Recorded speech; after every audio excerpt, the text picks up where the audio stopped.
नमो सिद्धाणं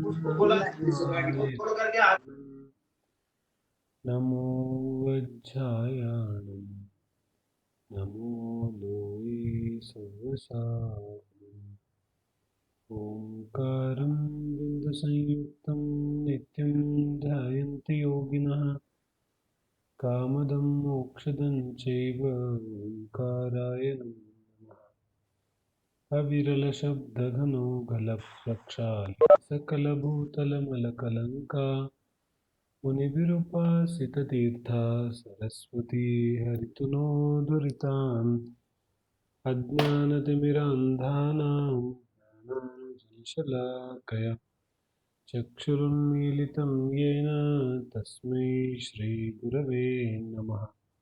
मङ्गलं भगवान् वीरो मङ्गलं गौतमो गणे मङ्गलं कुलसुन्दर्यो जैनधर्मस्तु मङ्गलम् सर्वमङ्गलमाङ्गल्यं सर्वकल्याणकारकं प्रधानं सर्वधर्माणां जैनं जयतु शासनम् जैनं जयतु शासनम् श्रीमत्परमगम्भीरं स्याद्वादामोघलाञ्छनं जीयात्रैलोक्यनाथस्य शासनं जिनशासनम्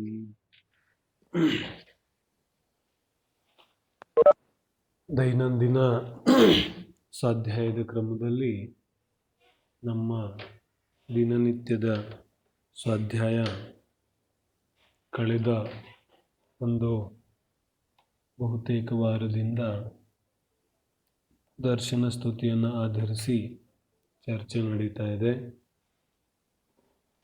ದರ್ಶನ ಸ್ತುತಿಯ ವಿಸ್ತೃತವಾದಂತಹ ಚರ್ಚೆಯ ನಂತರ ಮುಂದಿನ ಚರ್ಚೆಯನ್ನು ನಾವು ಪ್ರಾರಂಭ ಮಾಡೋದಿದೆ.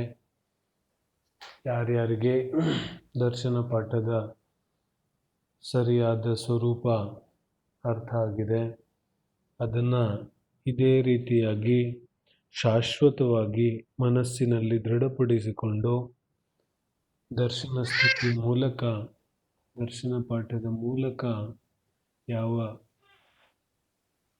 ಅರ್ಹಂತ ಪರಮೇಷ್ಠಿ ತೀರ್ಥಂಕರ ಪರಮೇಷ್ಠಿಯ ಸ್ವರೂಪ ಇದೆ ಅದರ ಕಡೆಗೆ ಗಮನವನ್ನು ಕೊಟ್ಟು ನಮ್ಮ ಆತ್ಮ ಸ್ವಭಾವವನ್ನು ಗುರುತಿಸಿಕೊಳ್ಳತಕ್ಕಂತಹ ಪ್ರಯತ್ನವನ್ನು ನಾವು ಮಾಡೋದಿದೆ.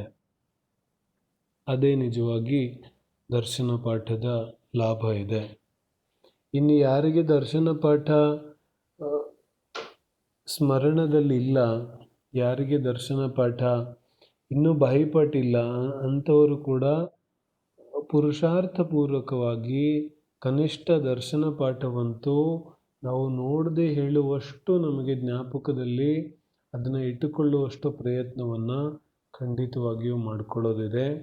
ಆ ಮೂಲಕ ಅರ್ಥಸಹಿತವಾಗಿ ಅದನ್ನು ನಾವು ಓದಿದ್ರೆ, ಒಂದು ವಾರ ನಾವು ನಿಯಮಿತವಾಗಿ ಓದಿದ್ರೆ ಅದು ಸರಳವಾಗಿ ಸಹಜವಾಗಿಯೇ ನಮಗೆ ಬಾಯಲ್ಲಿ ಬಂದು ಬಿಡುತ್ತೆ.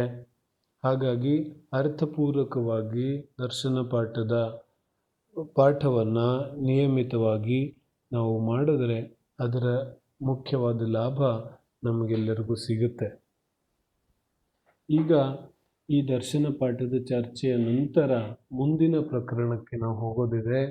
ನಮ್ಮ ಮುಂದಿನ ಪ್ರಕರಣ ಪಾಪ ಅನ್ನುವಂಥದ್ದಿದೆ.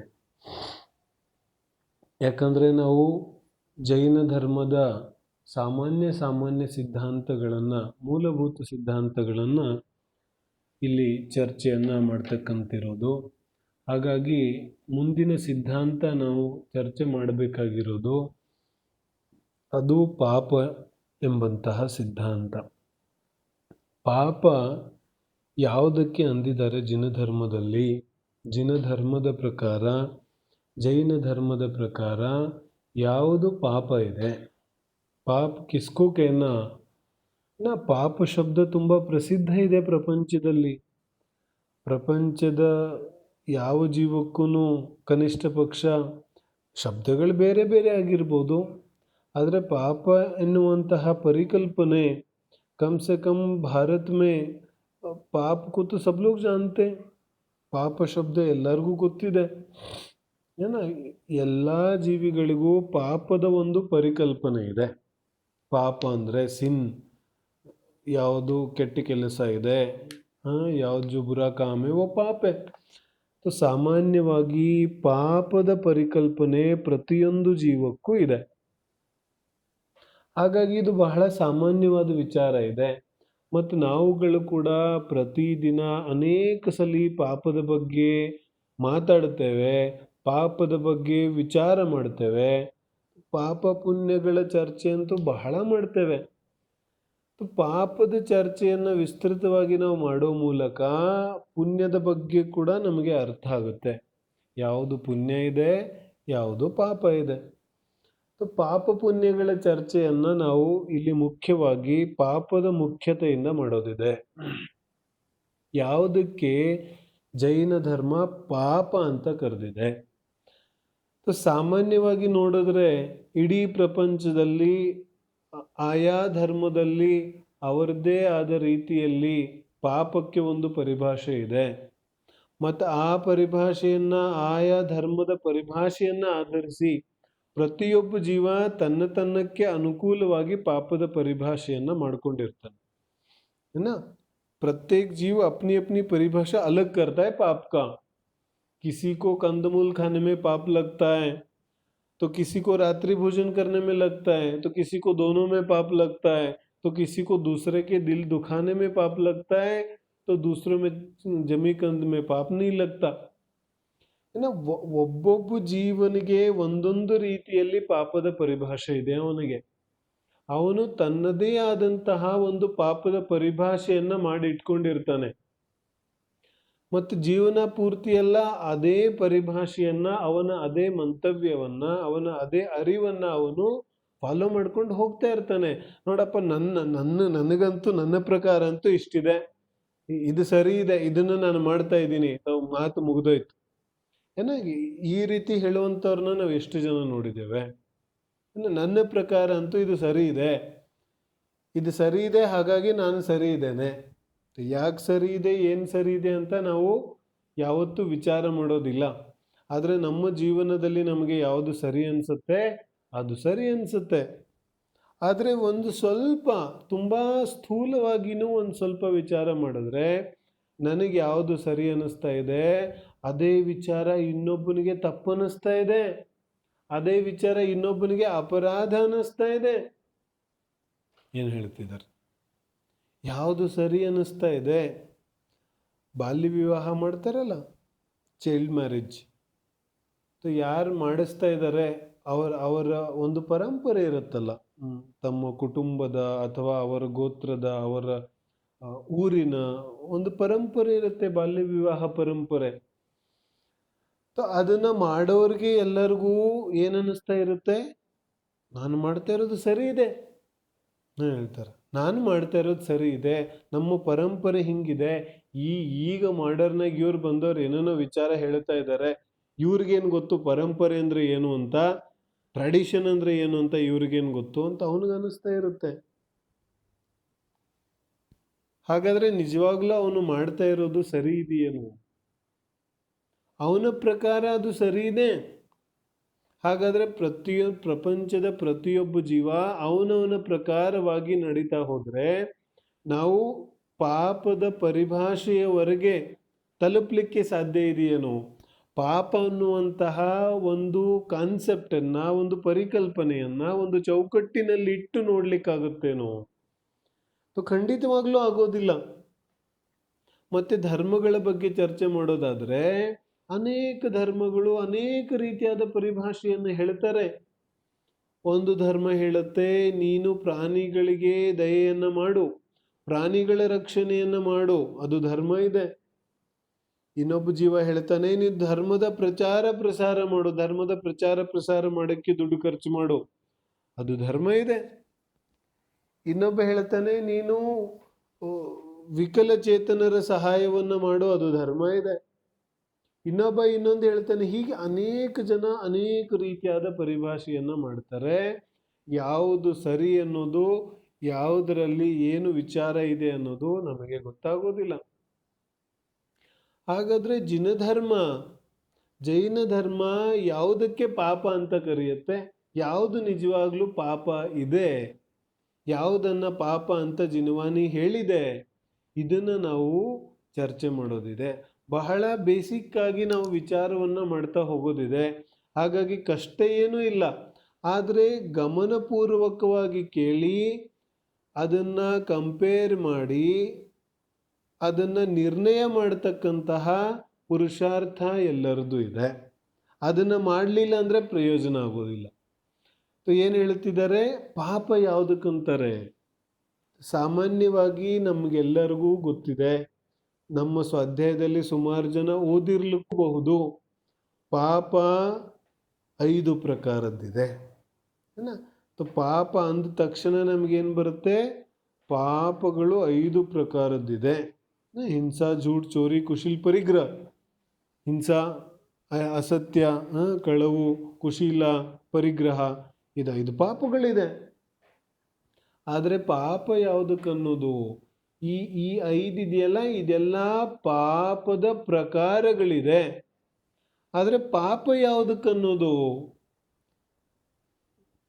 ಪ್ರಾಥಮಿಕ ಪರಿಭಾಷೆ ಪ್ರೈಮರಿ ಡೆಫಿನೇಷನ್ ಏನು ಹೇಳ್ತಾರೆ? ದುಃಖಕ್ಕೆ ಕಾರಣವಾದಂತಹ ಅನಿಷ್ಟ ಕೆಲಸ ಪಾಪ ಇದೆ. ಮೊದಲನೇ ಪರಿಭಾಷೆ ಏನು? ದುಃಖಕ್ಕೆ ಕಾರಣವಾದಂತಹ ಅನಿಷ್ಟ ಕಾರ್ಯ ಅದೆಲ್ಲ ಪಾಪ ಇದೆ. ಈ ಪರಿಭಾಷೆ ಕೇಳಲಿಕ್ಕೆ ತುಂಬಾ ಸುಲಭ ಅನ್ನಿಸ್ತಾ ಇದೆ. ಆದರೆ ವಿಚಾರ ಮಾಡೋದು ನಾವು, ದುಃಖಕ್ಕೆ ಕಾರಣವಾದಂತಹ ಮೊದಲನೇ ಡೆಫಿನೇಷನ್ ಏನು?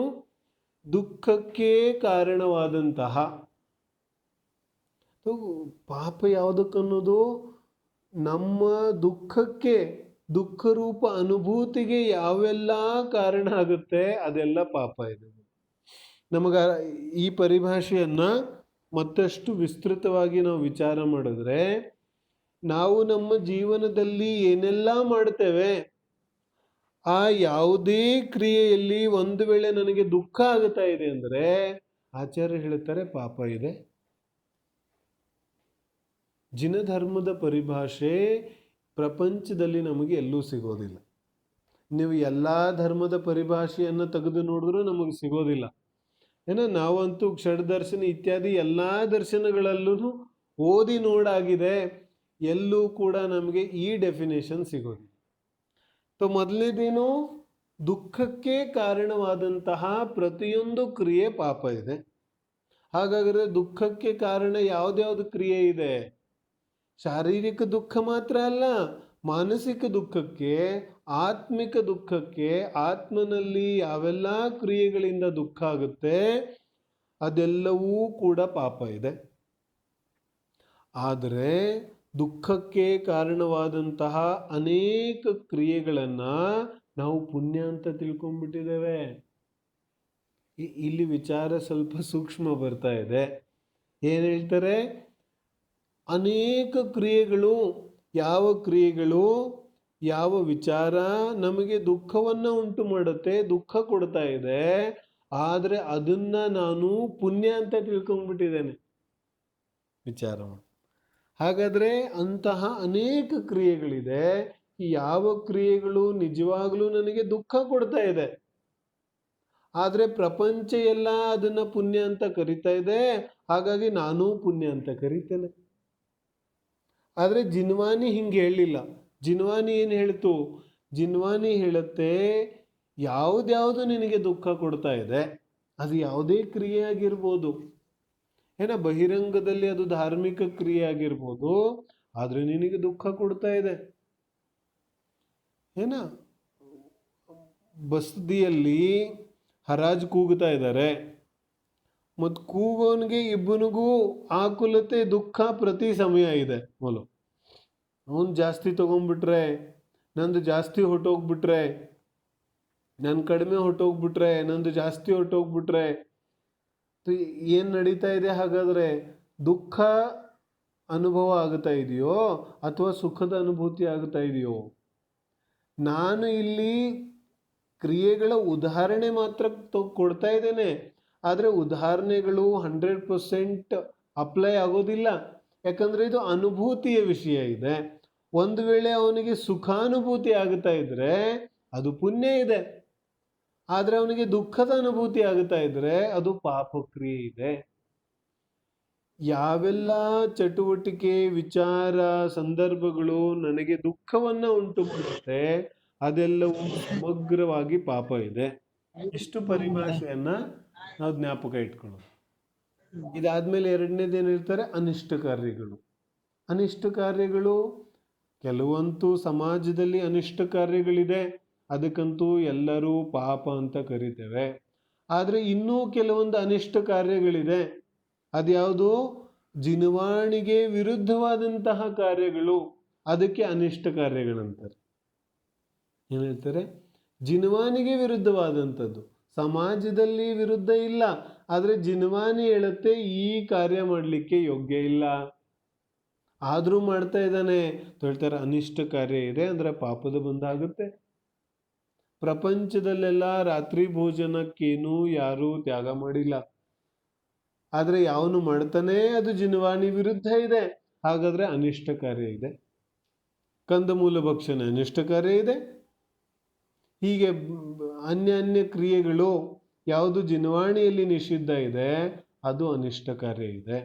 ಈ ಪ್ರಕಾರವಾಗಿ ಯಾವುದೇ, ನಾನು ವಿಸ್ತಾರವನ್ನ ಯಾಕೆ ಮಾಡ್ತಿಲ್ಲ ಅಂದ್ರೆ ಎಷ್ಟು ವಿಸ್ತಾರ ಮಾಡ್ಬೋದು ಅಂತ ಹೇಳಿದ್ರೆ ಅದಕ್ಕೆ ಕೊನೆ ಇಲ್ಲ. ಹಾಗಾಗಿ ನಾವು ಪರಿಭಾಷೆ ಮೂಲಕ ಅರ್ಥ ಮಾಡ್ಕೊಳ್ಳೋದಿದೆ. ಇದರಲ್ಲಿ ಎಲ್ಲ ಬಂದ್ಬಿಡ್ತು. ಪರಿಭಾಷೆ is equal to formula, definition ಇದೆ. ಅದನ್ನು ಎಲ್ಲ ಕಡೆ ನಾವು ಅಪ್ಲೈ ಮಾಡ್ಬೋದು. ಯಾವ್ದ್ಯಾವ್ದು ದುಃಖ ಕೊಡುತ್ತೆ ಅದೆಲ್ಲ ಪಾಪ ಇದೆ. ಹಾಗಾದ್ರೆ ಪಾಪ ಎಷ್ಟು ಪ್ರಕಾರದ್ದಿದೆ ಹೇಳ್ತಾರೆ? ಪಾಪ 5 ಪ್ರಕಾರದ್ದಿದೆ. ಏನ ನಮ್ಮೆಲ್ಲರಿಗೂ ತುಂಬಾ ಜನರಿಗೆ ಗೊತ್ತಿದೆ 5 ಪ್ರಕಾರದ ಪಾಪ ಇದೆ. ನಾವು ಇದಕ್ಕಿಂತ ಹಿಂದೆ 5 ಅಣುವೃತ್ತಗಳ ಚರ್ಚೆಯನ್ನ ಮಾಡ್ಕೊಂಡ್ಬಂದಿದೆ.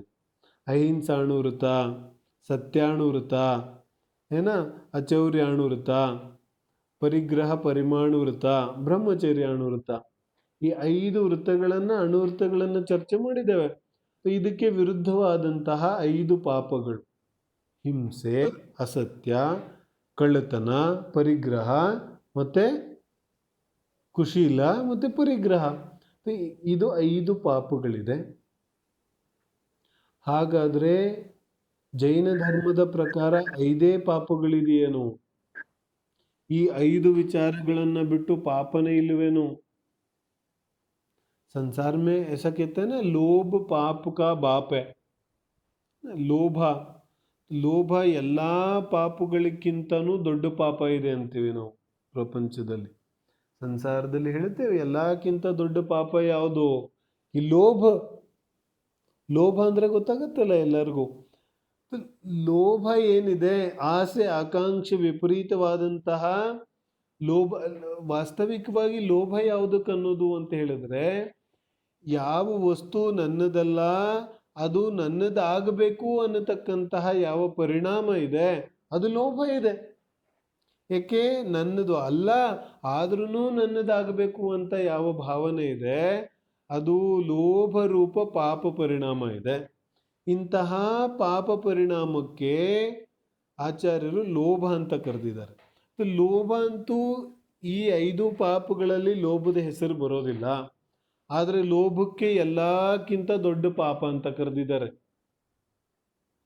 ಹಾಗಾದ್ರೆ ಈ 5 ಪ್ರಕಾರ ಮಾತ್ರ ಪಾಪಗಳಿದೆಯೇನೋ ಹೇಳ್ತಾರೆ. ಈ 5 ಏನು ಹೇಳಿದರೆ ಇದು 5 ಪಾಪಗಳಲ್ಲ. ಏನ್ ಹೇಳ್ತಿದ್ದಾರೆ? ಇದು 5 ಹೇಳಿದಾರಲ್ಲ, ಇದು 5 ಪಾಪಗಳಲ್ಲ, 5 ಪ್ರಕಾರದ ಪಾಪಗಳಿದೆ. ಎರಡರಲ್ಲೂ ಡಿಫ್ರೆನ್ಸ್ ಇದೆಯಲ್ಲ. 5 ಅಂದ್ರೆ ನಂಬರ್, 5 ನಂಬರ್ಸ್ ಆಯಿತು. 5 संख्या की बात नहीं करते, 5 प्रकार की बात करते. 5 ಪ್ರಕಾರ ಅಂದಾಗ 5 ಪ್ರಕಾರದ ಕ್ಯಾಟಗರಿ ಆಗೋಯ್ತು. ಇದು 5 ಪಾಪಗಳಲ್ಲ, 5 ಕ್ಯಾಟಗರಿಯ ಪಾಪಗಳಿದೆ. ಹಾಗಾದ್ರೆ ಒಂದೊಂದು ಕ್ಯಾಟಗರಿಯಲ್ಲಿ ಅನೇಕ ಪಾಪಗಳು ಬರುತ್ತೆ. ಆದ್ರೆ ಸಂಕ್ಷಿಪ್ತವಾಗಿ ಜೀವನಿಗೆ ಗೊತ್ತಾಗಲಿಕ್ಕೋಸ್ಕರ 5 ಕ್ಯಾಟಗರಿಯನ್ನ ಮಾಡ್ತಾರೆ. ಈ 5 ಕ್ಯಾಟಗರಿಯಲ್ಲಿ ಎಲ್ಲ ರೀತಿಯಾದ ಪಾಪ ಪರಿಣಾಮಗಳು ಬಂದುಬಿಡುತ್ತೆ. ಯಾವ ಲೋಭ ಇದೆ ಆ ಲೋಭವೂ ಇದರಲ್ಲಿ ಬರುತ್ತೆ. ನನ್ನ ಮುಂದಿನ ಪ್ರಶ್ನೆ ಇದೆ, ಪ್ರಪಂಚದಲ್ಲಿ ಎಲ್ಲಕ್ಕಿಂತ ದೊಡ್ಡ ಪಾಪ ಯಾವುದಿದೆ? ಪ್ರಶ್ನೆ ಏನು? ಇಡೀ ಪ್ರಪಂಚದಲ್ಲಿ ಎಲ್ಲದಕ್ಕಿಂತ ದೊಡ್ಡ ಪಾಪ ಯಾವುದಿದೆ? ಯಾವುದಕ್ಕೆ ಪ್ರಪಂಚದಲ್ಲಿ ಅತ್ಯಂತ ದೊಡ್ಡ ಪಾಪ ಅಂತ ಕರಿಬೇಕು? ನಿಜವಾಗ್ಲೂ ಯಾವುದು ತುಂಬಾ ದೊಡ್ಡ ಪಾಪ ಇದೆ? ಎಲ್ಲರೂ ಯೋಚನೆ ಮಾಡ್ತಾ ಇರುವಾಗ ಎಲ್ರಿಗೂ ಅವ್ರದ್ದೇ ಆದಂತಹ ಉತ್ತರಗಳು ಸಿಗ್ತಾ ಇರ್ಬೋದು. ಹಾಗಾದ್ರೆ ಏನು ಉತ್ತರ ಇದೆ? ಉತ್ತರ ಏನಿದೆ? ಉತ್ತರ ವಾಸ್ತವಿಕವಾಗಿ ಜಿನ ಧರ್ಮದಲ್ಲಿ ಎಲ್ಲಕ್ಕಿಂತ ದೊಡ್ಡ ಪಾಪ ಯಾವುದು ಕಂದಿದ್ದಾರೆ ಅಂತ ಹೇಳಿದ್ರೆ, ಎಲ್ಲಕ್ಕಿಂತ ದೊಡ್ಡ ಪಾಪ ಮಿಥ್ಯಾತ್ವಕ್ಕೆ ಹೇಳಿದ್ದಾರೆ. ಏನು ಉತ್ತರ ಬಂತು? ಪ್ರಪಂಚದಲ್ಲಿ ಎಲ್ಲಕ್ಕಿಂತ ದೊಡ್ಡ ಪಾಪ ಯಾವುದು ಅಂತ ಹೇಳಿದ್ರೆ ಅದು ಮಿಥ್ಯಾತ್ವ. ನಮ್ಮೆಲ್ಲರಿಗೂ ತುಂಬಾ ವಿಚಿತ್ರ ಅನ್ನಿಸ್ತಾ ಇರ್ಬೋದು. ನಾವೆಲ್ಲ ಪ್ರಪಂಚದಲ್ಲಿ ಅನೇಕ ಪ್ರಕಾರದ ಪಾಪಗಳನ್ನು ನೋಡಿದ್ದೇವೆ, ಕೇಳಿದ್ದೇವೆ. ಆ ಎಲ್ಲ ಪಾಪಗಳನ್ನ ಬಿಟ್ಟು ಇವ್ರೇನು ಹೇಳ್ತಾ ಇದ್ದಾರೆ? ಮಿಥ್ಯಾತ್ವ ಪ್ರಪಂಚದಲ್ಲಿ ಎಲ್ಲಕ್ಕಿಂತ ದೊಡ್ಡ ಪಾಪ ಇದೆ. ಯಾವುದು ಎಲ್ಲಕ್ಕಿಂತ ದೊಡ್ಡ ಪಾಪ ಇದೆ ನಮ್ಮ ದೃಷ್ಟಿಯಲ್ಲಿ? ನಮ್ಮ ದೃಷ್ಟಿಯಲ್ಲಿ ಶಾರೀರಿಕ ಹಿಂಸೆ ಅತಿ ದೊಡ್ಡ ಪಾಪ ಇದೆ, ಅಥವಾ ನಾವು ಭಾವನಾತ್ಮಕ ಹಿಂಸೆಗೆ ಬಂದ್ರೂ ಅತಿ ದೊಡ್ಡ ಪಾಪ ಭಾವನೆಗಳಲ್ಲಿ ನೋಡ್ತೇವೆ. ಆದ್ರೆ ನಿಜವಾಗಿ ಯಾವುದು ಅತಿ ದೊಡ್ಡ ಪಾಪ ಇದೆ ಅಂತ ಹೇಳಿದ್ರೆ, ಜೈನ ಧರ್ಮದ ಪ್ರಕಾರ ಯಾವ ಹಿಂಸೆ ಇದೆ, ಯಾವ ಮಿಥ್ಯಾತ್ವ ಪರಿಣಾಮ ಇದೆ, ಅದು ಅತ್ಯಂತ ದೊಡ್ಡ ಪಾಪ ಇದೆ. ಯಾಕೆ ಈ ರೀತಿ ಹೇಳ್ತಾ ಇದ್ದಾರೆ? ಮುಂದೆ ನಾವು ಇದರ ಬಗ್ಗೆ ಚರ್ಚೆ ಮಾಡೋದಿದೆ. ಹಿಂದೆನೂ ಸ್ವಲ್ಪ ಚರ್ಚೆ ಮಾಡಿದ್ದೇವೆ. ಮಿಥ್ಯಾತ್ವ ಯಾವುದಕ್ಕಂತೀವಿ? ಮಿಥ್ಯಾತ್ವ ಅಂದ್ರೆ ಏನು? ಉಲ್ಟಿ ಮಾನ್ಯತಾ, ವಿಪರೀತ ಮಾನ್ಯತೆ. ಯಾವುದು ಯಾವ ರೀತಿಯಾಗಿದೆ ಅದನ್ನ ಆ ರೀತಿಯಾಗಿ ತಿಳಿದೆ ಅನ್ಯ ಪ್ರಕಾರವಾಗಿ ತಿಳಿಯೋದಕ್ಕೆ ನಾವು ಮಿಥ್ಯಾತ್ವ ಅಂತ ಕರಿತೇವೆ. ಡಿಕ್ಷನರಿಯಲ್ಲಿ ಮಿಥ್ಯಾ ಶಬ್ದದ ಅರ್ಥವನ್ನು ನೋಡಿದ್ರೆ ಏನ್ ಸಿಗತ್ತೆ ನಮಗೆ?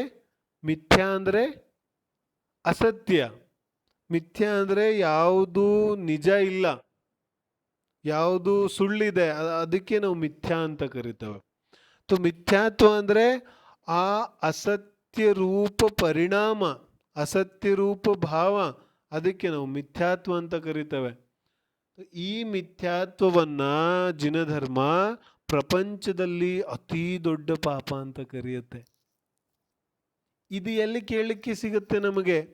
ಎಲ್ಲಾದ್ರೂ ಕೇಳಲಿಕ್ಕೆ ಯಾರಿಗಾದ್ರೂ ಸಿಕ್ಕಿದೆಯೇನೋ? ಜಿನ್ವಾನಿಯನ್ನ ಬಿಟ್ಟು ಇದು ಎಲ್ಲೂ ಸಿಗೋದಿಲ್ಲ. ಜಿನಧರ್ಮದ ಮೌಲಿಕ ಉಪದೇಶ ಇದೆ. ದೊಡ್ಡ ಪಾಪ ಯಾವುದು? ಮಿಥ್ಯಾತ್ವ. ಯಾಕೆ ಮಿಥ್ಯಾತ್ವ ದೊಡ್ಡ ಪಾಪ? ಅದನ್ನ ತಿಳಿಲಿಕ್ಕೆ ನಮಗೆ ಮಿಥ್ಯಾತ್ವದ ಸ್ವರೂಪವನ್ನ ತಿಳಿಬೇಕು. ಯಾವುದಕ್ಕೆ ನಿಜವಾಗ್ಲೂ ಮಿಥ್ಯಾತ್ವ ಅಂತ ಕರೀತಾರೆ? ಯಾವುದು ಮಿಥ್ಯಾತ್ವ ಇದೆ? ಪರಿಭಾಷೆ ಏನ್ ಹೇಳಿದ್ರು? ಯಾವುದು ಯಾವ ರೀತಿಯಾಗಿದೆ ಅದನ್ನ ಅದೇ ರೀತಿಯಾಗಿ ತಿಳಿಯದೆ ಅನ್ಯ ಪ್ರಕಾರವಾಗಿ ತಿಳಿಯೋದು ಮಿಥ್ಯಾತ್ವ ಇದೆ. ಆಚಾರ್ಯರು ಹೇಳಿದ್ರು, ಶರೀರ ಅಜೀವ ಇದೆ, ಆತ್ಮ ಜೀವ ಇದೆ. ಆದ್ರೆ ಇವನೇನ್ ತಿಳಿತಾನೆ? ಶರೀರದಲ್ಲಿ ಕೂಡ ಜೀವ ಇದೆ ಅಂತ ತಿಳಿತಾನೆ, ಅಥವಾ ನಾನೇ ಶರೀರ ಇದೆ ಅಂತ ತಿಳಿತಾನೆ. ಏನಾಯ್ತು? ಯಾವುದು ಯಾವ ರೀತಿಯಾಗಿದೆ ಆ ರೀತಿಯಾಗಿ ನೋಡ್ತಾ ಇಲ್ಲ. ಆಚಾರ್ಯರು ಹೇಳ್ತಾರೆ, ಪಂಚೇಂದ್ರಿಯ ವಿಷಯಗಳಲ್ಲಿ ಸುಖ ಇಲ್ಲ, ಪಂಚೇಂದ್ರಿಯ ಭೋಗಗಳಲ್ಲಿ ಸುಖ ಇಲ್ಲ, ಆದ್ರೆ ನನಗೆ ಅದರಲ್ಲೇ ಸುಖ ಅನ್ಸುತ್ತೆ ಹೇಳ್ತಾರೆ. ಮಿಥ್ಯಾಜ್ಞಾನ ಇದೆ. ಯಾಕೆ? ಯಾವುದು ಯಾವ ರೀತಿಯಾಗಿದೆ ಅದನ್ನ ಆ ರೀತಿಯಾಗಿ ನಂಬುತ್ತಾ ಇಲ್ಲ. ನಿಜವಾದ ಸ್ವರೂಪ ಈ ರೀತಿಯಾಗಿದೆ, ಆದ್ರೆ ಆ ರೀತಿಯಾಗಿ ನಂಬುತ್ತಾ ಇಲ್ಲ. ಹೇಳ್ತಾ, ಕಾಡಲ್ಲಿ ಇಬ್ಬರು ಜನ ಓಡ್ ಹೋಗುತ್ತಾ ಇದ್ದಾರೆ, ಕಳ್ಳರು. ಬಿಸಿಲಲ್ಲಿ ಓಡ್ ಹೋಗ್ತಾ ಹೋಗ್ತಾ ಹೋಗ್ತಾ ಸುಸ್ತಾಗಿ ಒಂದು ಕಡೆಗೆ ನಿಂತ್ಕೋತಾರೆ. ತುಂಬಾ ಜಾಸ್ತಿ ಬಿಸಿಲಿದೆ. ಬಿಸಿಲು ಮಧ್ಯದಲ್ಲಿ ನೋಡ್ತಾರೆ, ಅಲ್ಲಿ ಒಂದು ದೇವಸ್ಥಾನ ಇದೆ ಮತ್ತು ದೇವಸ್ಥಾನದ ಮುಂದೆ ಒಂದು ದೊಡ್ಡ ಮೂರ್ತಿ ಇದೆ. ಇವರಿಬ್ಬರಿಗೂ ಏನ್ ಅನ್ಸ್ಲಿಕ್ಕೆ ಶುರು ಆಗುತ್ತೆ, ನಮಗೆ ಇಷ್ಟು ಬಿಸಿಲು ಕಾಣಿಸ್ತಾ ಇದೆ, ಇಷ್ಟು ಸಮಸ್ಯೆ ಆಗ್ತಾ ಇದೆ, ಇನ್ನು ಅವಾಗಿಂದ ಬಿಸಿಲಲ್ಲಿ ಕೂತಿರುವಂತ ಈ ಭಗವಂತನಿಗೆ ಎಷ್ಟು ಬಿಸಿಲು ತೊಂದರೆ ಮಾಡ್ತಾ ಇರ್ಬೋದು. ಇಬ್ರು ಏನ್ ಮಾಡ್ತಾರೆ, ಆ ದೇವಸ್ಥಾನವನ್ನ ತಳ್ಳಲಿಕ್ಕೆ ಶುರು ಮಾಡ್ತಾರೆ. ನೆರಳಲ್ಲಿ ಒಂಚೂರು ಹಾಕ್ಬಿಡೋಣ ದೇವಸ್ಥಾನನ ಅಂತ ತಳ್ಳಲಿಕ್ಕೆ ಶುರು ಮಾಡ್ತಾರೆ. ಎಷ್ಟು ತಳ್ಳಕ್ಕಾಗುತ್ತೆ? ಸಾಯಂಕಾಲದವರೆಗೆ ತಳ್ಳುತ್ತಾರೆ ಮತ್ತೆ ನೆರಳು ಬರುತ್ತಲ್ಲ, ಮತ್ತೆ ಹೇಳ್ತಾರೆ ನೋಡಿ ಇಷ್ಟು ಸಮಯ ಆಯ್ತು, ಆದ್ರೆ ನಾವು ದೇವಸ್ಥಾನವನ್ನ ನೆರಳಲ್ಲಿ ತಂದೇ ಬಿಟ್ವಿ ಅಂತ.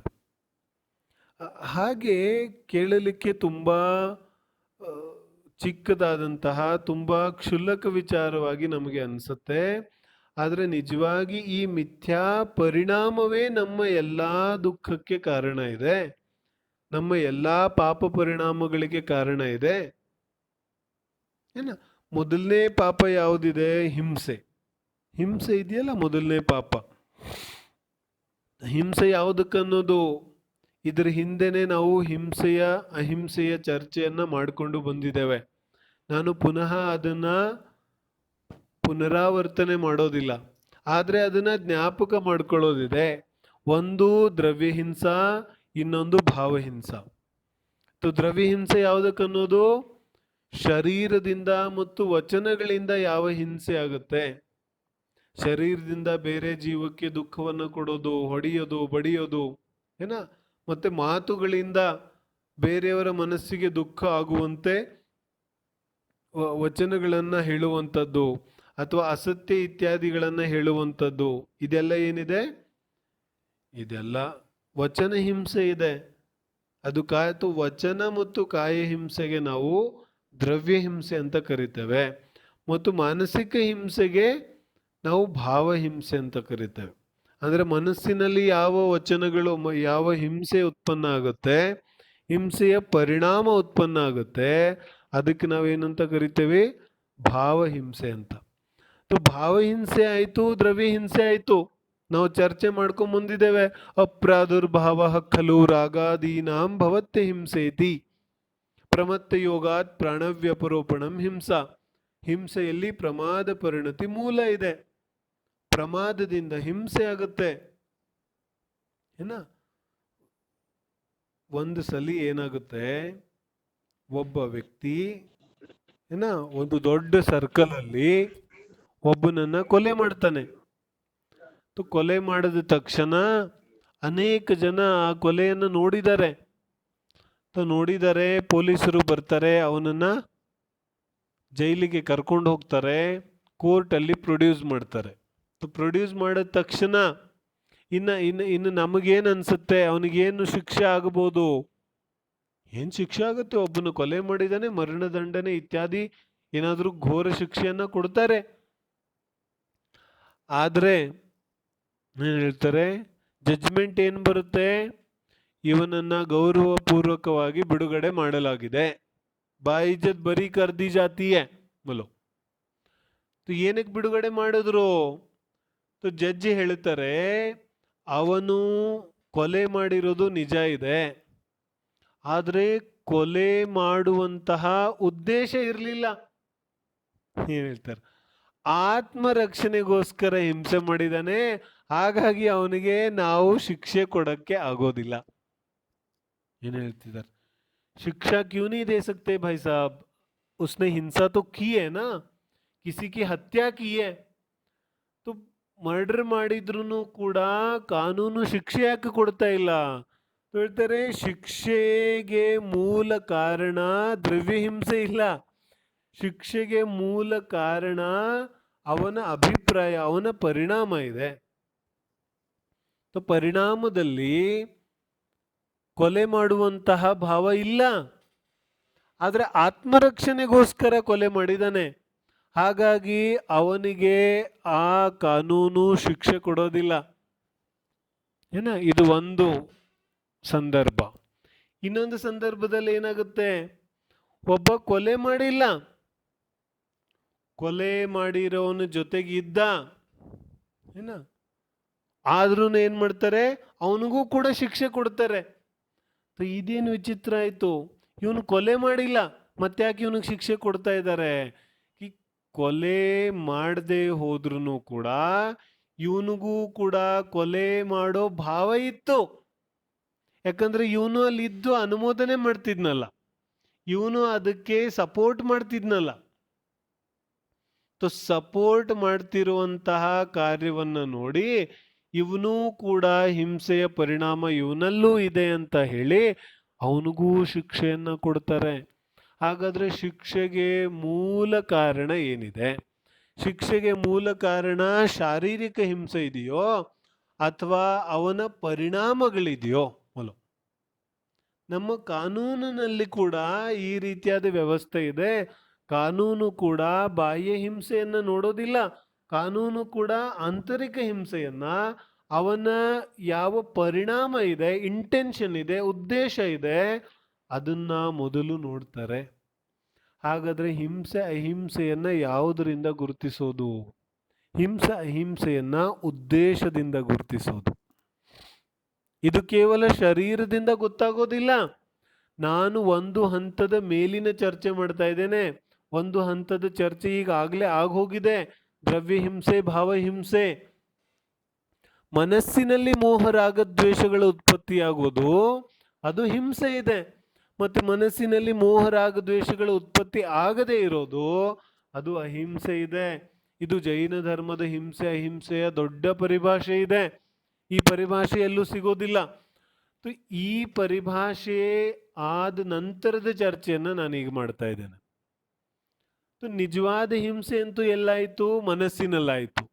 ಅದನ್ನಂತೂ ನಾವು ಯಾವತ್ತೂ ನೋಡೋದೇ ಇಲ್ಲ. ಕಾಯದಿಂದ, ಶರೀರದಿಂದ ಎಷ್ಟು ಹಿಂಸೆ ಆಗುತ್ತೆ ಅದಕ್ಕಿಂತ ಅನಂತ ಪಟ್ಟು ವಚನಗಳಿಂದ ಹಿಂಸೆ ಆಗುತ್ತೆ. ಏನ್ ಹೇಳ್ತಿದ್ದಾರೆ?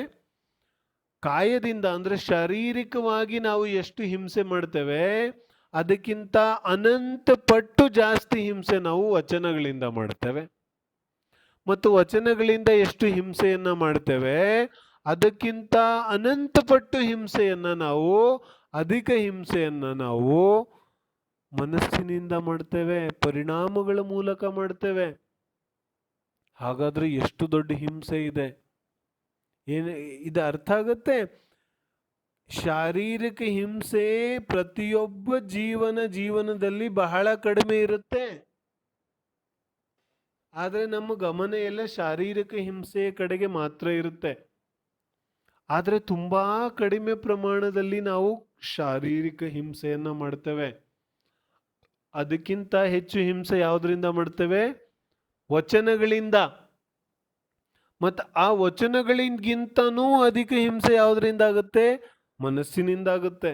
ಆದರೆ ವಚನಗಳ ಕಡೆಗೆ ಒಂದು ಸ್ವಲ್ಪ ಗಮನ ಹೋದ್ರೂ ಮನಸ್ಸಿನ ಕಡೆಗೆ, ನಮ್ಮ ಭಾವನೆಗಳ ಕಡೆಗೆ, ನಮ್ಮ ಪರಿಣಾಮಗಳ ಕಡೆಗೆ ನಮಗೆ ಯಾವತ್ತೂ ಗಮನವೇ ಹೋಗೋದಿಲ್ಲ.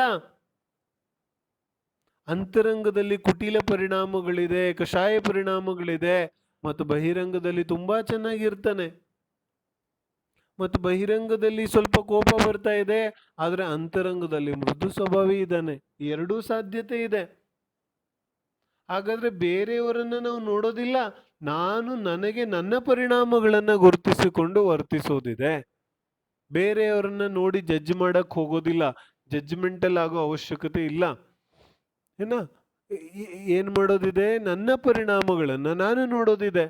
ಹಾಗಾದ್ರೆ सबसे ज्यादा हिंसा तो मानसिक हिंसा है, इससे ज्यादा हिंसा तो किसी से नहीं होता.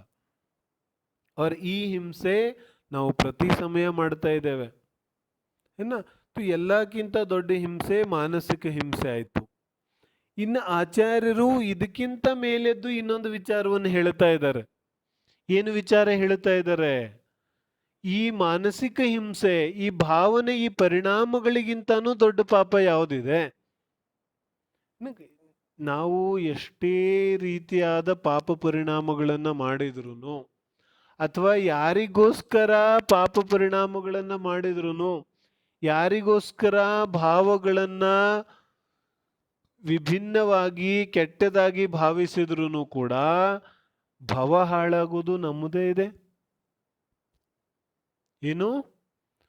भाव किसी के लिए भी बिगाड़ो ಭವ ತೋ ಅಪ್ನಾ ಹಿ ಬಿಗಡೇಗಾನ. ಏನ್ ಹೇಳ್ತಿದ್ದಾರೆ? ಭಾವನೆ ಯಾರಿಗೋಸ್ಕರ ಆದ್ರೂ ನಾನು ಹಾಳು ಮಾಡ್ಕೊಂಡ್ರು ಭವ ನನ್ನದೇ ಹಾಳಾಗೋದಿದೆ ಹೇಳ್ತಾರೆ.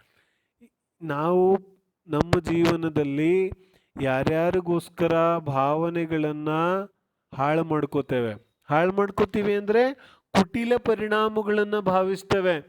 ಯಾರೋ ಬಂದು ಯಾರೋ ಬಗ್ಗೆ ಏನೋ ಒಂದು ಕೆಟ್ಟ ವಿಚಾರವನ್ನ ಹೇಳ್ತಾನೆ, ಮತ್ತೆ ನಾನಿಲ್ಲಿ ಕೂತ್ಕೊಂಡು ಅವನ ಬಗ್ಗೆ ಕೆಟ್ಟ ವಿಚಾರ ಮಾಡ್ತಾ ಇದ್ದೇನೆ.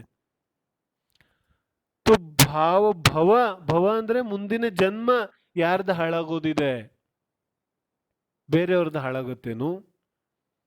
ಬೇರೆಯವನು ಬಂದು ಏನೋ ಪಾಪ ಕೆಲಸ ಮಾಡ್ಲಿಕ್ಕೆ ಹೇಳ್ತಾ ಇದ್ದಾನೆ, ಮತ್ತಿನ್ನೇನು ಮಾಡೋದು, ಇವನು ಆಪ್ತ, ಇವನ್ ಹೆಂಗ್ ಬಿಡೋದು ಅಂತ ನಾನು ಪಾಪವನ್ನ ಮಾಡಿದ್ರೆ, ಪಾಪ ಪರಿಣಾಮವನ್ನ ಭಾವಿಸಿದ್ರೆ ಭವ ಹಾಳಾಗೋದು ಯಾರ್ದು? ಭವ ಅಂತೂ ನಂದೇ ಹಾಳಾಗುತ್ತೆ. ಭವವನ್ನ ಅನುಭವಿಸ್ಲಿಕ್ಕೆ ಮತ್ತೊಬ್ಬ ಜೀವಿ ಬರೋದಿಲ್ಲ. ಅದು ಪುತ್ರ ಮಿತ್ರ ಆಗಿರ್ಬಹುದು ಅಥವಾ ಇನ್ನಾರು ಆಗಿರ್ಬೋದು, ಯಾರಿಗೋಸ್ಕರ, ಅಥವಾ ವಸ್ತುಗಳಾಗಿರ್ಬೋದು. 21ನೇ ಶತಮಾನದಲ್ಲಿ ವ್ಯಕ್ತಿಗಳಿಗಿಂತ ಜನ ವಸ್ತುಗಳಿಗೋಸ್ಕರ ಭಾವಗಳನ್ನ ಅನೇಕ ರೀತಿಯಾಗಿ ಹಾಳು ಮಾಡ್ಕೋತಾ ಇದ್ದಾರೆ. ಹಾಗಾದ್ರೆ ವಸ್ತು ಇರ್ಬೋದು, ವಸ್ತುಗಳಿನ ಅತಿಯಾದ ಲೋಭ, ಅದು ಎಲೆಕ್ಟ್ರಾನಿಕ್ ಗ್ಯಾಜೆಟ್ಸ್ ಇರ್ಬೋದು, ಮತ್ತೊಂದು ಮಗದೊಂದು ಅನೇಕ ರೀತಿಯಾದ ಲೋಭಗಳಿರ್ಬೋದು. ಆ ಎಲ್ಲಾ ರೀತಿಯಾದ ಲೋಭಗಳಿಂದ ಯಾವ ನನ್ನ ಪರಿಣಾಮಗಳ ಹಾಳಾಗುತ್ತಾ ಇದೆ, ಅದರಿಂದ ನನ್ನ ಯಾವ ಭವ ಹಾಳಾಗುತ್ತಾ ಇದೆ, ಅದನ್ನ ಅನುಭವಿಸೋರು ಯಾರು? ಭವ ಅಂತೂ ನಂದೇ ಹಾಳಾಗುತ್ತೆ. ನಾನು ಯಾರಿಗೋಸ್ಕರನೂ ಭಾವಗಳನ್ನ ಹಾಳು ಮಾಡಿದ್ರು ಭವ ನನ್ನದೇ ಹಾಳಾಗುತ್ತೆ. ಹಾಗಾಗಿ ತುಂಬಾ ಸಾವಧಾನಪೂರ್ವಕವಾಗಿ ನಮ್ಮ ಭಾವನೆಗಳತ್ತ ಪ್ರತಿ ಸಮಯ ನಮಗೆ ಗಮನ ಇರಬೇಕಾಗುತ್ತೆ. ಪ್ರತಿ ಸಮಯ ನಾವು ನಮ್ಮ ಪರಿಣಾಮಗಳ ಕಡೆಗೆ ನಿಗಾ ವಹಿಸಬೇಕಾಗುತ್ತೆ. ಆಗ ಮಾತ್ರ ನಮ್ಮ ಪರಿಣಾಮಗಳನ್ನು ನಾವು ಸುಧಾರಿಸಿಕೊಳ್ಳಿಕ್ಕೆ ಸಾಧ್ಯ ಆಗುತ್ತೆ. ಇದು ಒಂದು ವಿಚಾರ. ಆದ್ರೆ ಇನ್ನು ಆಚಾರ್ಯ ಮುಂದಿನ ಹಂತವನ್ನ ಏನು ಹೇಳ್ತಿದ್ದಾರೆ ಹೇಳ್ತಾರೆ, ಈ ಯಾವ ಮಾನಸಿಕ ಹಿಂಸೆ ಇದೆಯಲ್ಲ, ಇದಕ್ಕಿಂತ ದೊಡ್ಡ ಹಿಂಸೆ ಇನ್ನೊಂದಿದೆ. ಏನ್ ಹೇಳ್ತಿದ್ದಾರೆ? ಈ ಭಾವಹಿಂಸೆ ಇದೆಯಲ್ಲ, ಮಾನಸಿಕ ಹಿಂಸೆ, ಈ ಭಾವಹಿಂಸೆಗಿಂತ ದೊಡ್ಡ ಪಾಪ ಇನ್ನೊಂದಿದೆ. ಅದರ ಹೆಸರೇನು ಹೇಳ್ತಾರೆ? ಅದರ ಹೆಸರು ಮಿಥ್ಯಾತ್ವ ಇದೆ. ಏನ್ ಹೇಳ್ತಾರೆ? ಈ ಭಾವಹಿಂಸೆಗಿಂತನೂ ದೊಡ್ಡ ಪಾಪ ಯಾವುದಿದೆ? ಮಿಥ್ಯಾತ್ವ. ಮಿಥ್ಯಾತ್ವ ಭಾವಹಿಂಸೆಗಿಂತನೂ ದೊಡ್ಡ ಪಾಪ ಇದೆಯೇನು? ಯಾಕಂತ ಹೇಳಿದ್ರೆ ಯಾವ ರೀತಿ ಭಾವಹಿಂಸೆ ಆಗದೆ ದ್ರವ್ಯಹಿಂಸೆ ಆಗೋದಿಲ್ಲ, ಅದೇ ರೀತಿಯಾಗಿ ಅನೇಕ ಅನರ್ಥ ಕ್ರಿಯೆಗಳು ಮಿಥ್ಯಾತ್ವ ಇಲ್ಲದೆ ಆ ರೀತಿಯಾದ ಪರಿಣಾಮಗಳೇ ಉತ್ಪತ್ತಿ ಆಗೋದಿಲ್ಲ. ವಿಶಿಷ್ಟ ಜಾತಿಯ ಅಜ್ಞಾನ ಪರಿಣಾಮಗಳು, ರಾಗದ್ವೇಷದ ಪರಿಣಾಮಗಳು ಉತ್ಪನ್ನ ಆಗಬೇಕಾದರೆ ಅದಕ್ಕೆ ಮೂಲದಲ್ಲಿ ಮಿಥ್ಯಾತ್ವ ಕಾರಣ ಇದೆ. ಅನಂತಾನುಬಂಧಿ ರೂಪ ರಾಗದ್ವೇಷಗಳು ಉದಯ ಆಗಬೇಕಾದ್ರೆ, ಉತ್ಪನ್ನ ಆಗಬೇಕಾದ್ರೆ, ಅಂದ್ರೆ ಅಷ್ಟೊಂದು ಘೋರವಾದಂತಹ ರಾಗದ್ವೇಷಗಳು ಉತ್ಪತ್ತಿ ಆಗಬೇಕಾದ್ರೆ ಅದರ ಹಿಂದೆ ಯಾರು ಕೆಲಸ ಮಾಡ್ತಾ ಇದ್ದಾರೆ? ಅದರ ಹಿಂದೆ ಮಿಥ್ಯಾತ್ವ ಕೆಲಸ ಮಾಡ್ತಾ ಇದೆ. ಯಾವ ರೀತಿ ಶಾರೀರಿಕವಾಗಿ ಹಿಂಸೆ ಆಗಬೇಕಾದ್ರೆ ಅದಕ್ಕಿಂತ ಮುಂಚೆ ಮೊದಲು ಮನಸ್ಸಿನಲ್ಲಿ ಹಿಂಸೆ ಭಾವ ಉತ್ಪನ್ನ ಆಗಬೇಕಾಗುತ್ತೆ. ಮನಸ್ಸಿನಲ್ಲಿ ಅವನಿಗೆ ಹೊಡಿಬೇಕು ಅಂತ ಪರಿಣಾಮ ಬಂದ ನಂತರ ಆಮೇಲೆ ಶಾರೀರಿಕವಾಗಿ ಹೊಡೆಯೋ ಕೆಲಸ ನಡೆಯುತ್ತೆ. ಮೊದಲು ಮನಸ್ಸಿನಲ್ಲಿ ಉತ್ಪನ್ನ ಆಗತ್ತೆ. ಮನಸ್ಸಿನಲ್ಲಿ ಉತ್ಪನ್ನ ಆಗೋಕ್ಕಿಂತ ಮುಂಚೆ ಎಲ್ಲಿ ಉತ್ಪನ್ನ ಆಗತ್ತೆ ಹೇಳ್ತಾರೆ? ಮಿಥ್ಯಾತ್ವದಲ್ಲಿ. ಮಿಥ್ಯಾತ್ವ ಅಂದ್ರೆ ಏನು? ಮಿಥ್ಯಾತ್ವ ಅಂದ್ರೆ ನನ್ನ ಶ್ರದ್ಧೆ, ನನ್ನ ಅಭಿಪ್ರಾಯ,